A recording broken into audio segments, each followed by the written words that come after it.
Bismillahirrahmanirrahim. Assalamualaikum warahmatullahi wabarakatuh.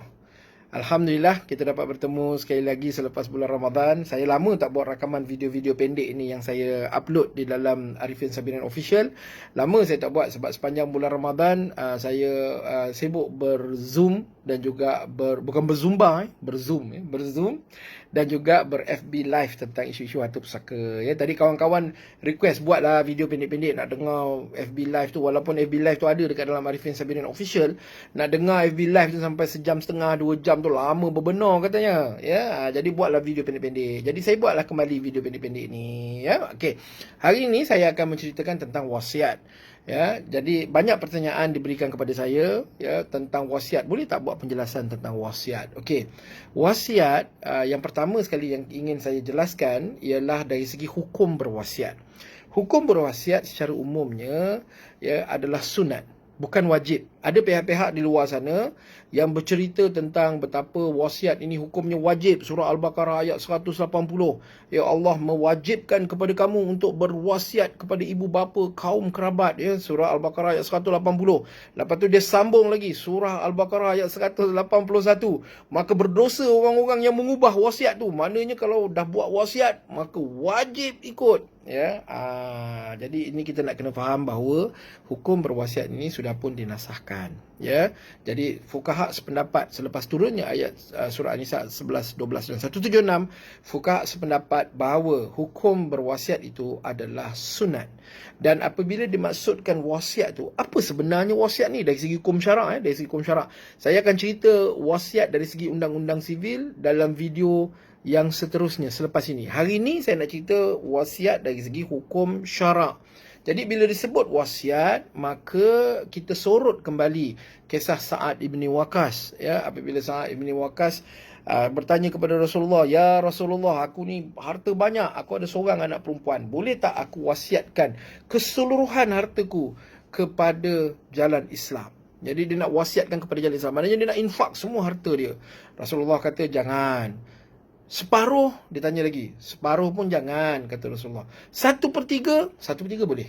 Ya, jadi maksud wasiat di sini ialah wasiat kepada bukan waris bagi mencapai tujuan ataupun hasrat untuk beramal kebajikan, ya, untuk infakkan harta dia. 1/3 kepada bukan waris. Siapa bukan waris? Bukan waris ni maksudnya pihak yang tidak menerima harta pusaka kita. Bukan waris maksudnya bukan waris hukum faraid kita. Ya, saya contoh hukum waris mengikut hukum faraid saya ialah isteri, anak-anak saya ada 3 anak perempuan, ibu saya dan adik-beradik saya. Sebab saya tak ada anak lelaki, maka adik-beradik saya ada bahagian. Ya, jadi ini adalah golongan yang menerima harta pusaka saya. Ini adalah waris. Saya boleh bagi wasiat pada kadar 1/3, tak boleh lebih 1/3 kepada orang-orang yang bukan terdiri daripada 7 orang ini. Ya, siapa mereka? Anak angkat, anak tiri, anak saudara, ya, pusat tahfiz, rumah anak yatim, masjid, surau, persatuan, siapa-siapa yang bukan terdiri daripada 7 golongan ini. Maka kalau wasiat itu saya sebut, saya dengan ini berwasiat 1/3 daripada harta pusaka saya diserahkan kepada Masjid An-Nur contoh. Maka wasiat itu berkuat kuasa mengikut hukum syarak, berkuat kuasa mengikut undang-undang syariah yang diguna pakai di mahkamah syariah di seluruh Malaysia. Sebab kita kena faham, kalau kita sebut tentang wasiat agihan bagi orang Islam, ni wasiat agihan maknanya dia nak agih harta. Kalau kita sebut tentang wasiat agihan yang mempunyai bidang kuasa untuk menguruskan atau menetapkan wasiat itu sah atau tidak adalah mahkamah syariah, bukan mahkamah sivil. Mahkamah sivil hanya menentukan pengesahan wasiat untuk orang bukan Islam mengikut Akta Wasiat 1959. Ya, Mahkamah Syariah menentukan pengesahan wasiat untuk orang Islam. Ya, tetapi di luar sana apa yang saya jumpa ialah banyak orang membuat wasiat kepada anak, membuat wasiat kepada isteri.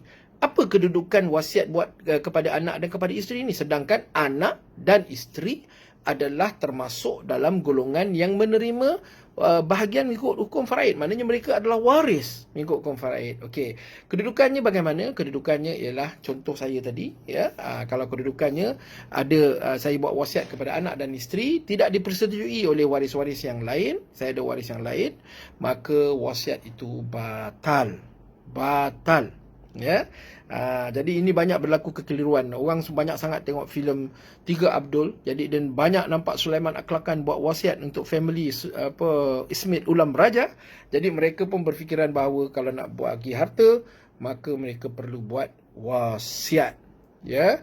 Wasiat itu betul untuk bahagi harta sekiranya penerimanya adalah bukan waris terhad kepada 1/3. Ya, tetapi kalau penerimanya adalah waris, ia perlu mendapat persetujuan waris-waris yang lain, ya. Sebab waris kita ni bukan sekadar anak dan isteri saja. Waris kita pun terlibat juga ibu bapa kita, ya, terlibat juga adik-beradik kita, terlibat datuk kita dalam keadaan-keadaan tertentu, ya. So perlu dapat persetujuan daripada waris-waris yang lain selepas mati, bukan semasa hidup. Masa hidup tak ambil kira, persetujuan yang lepas mati itu yang diambil kira, ya. Jadi itu serba sedikit tentang wasiat kepada waris, ya. Jadi sambungan kepada cerita tentang wasiat ini saya akan cerita dalam video-video yang selepas ini, insya-Allah. Sekian, wabillahi taufiq wal hidayah. Wassalamualaikum warahmatullahi wabarakatuh.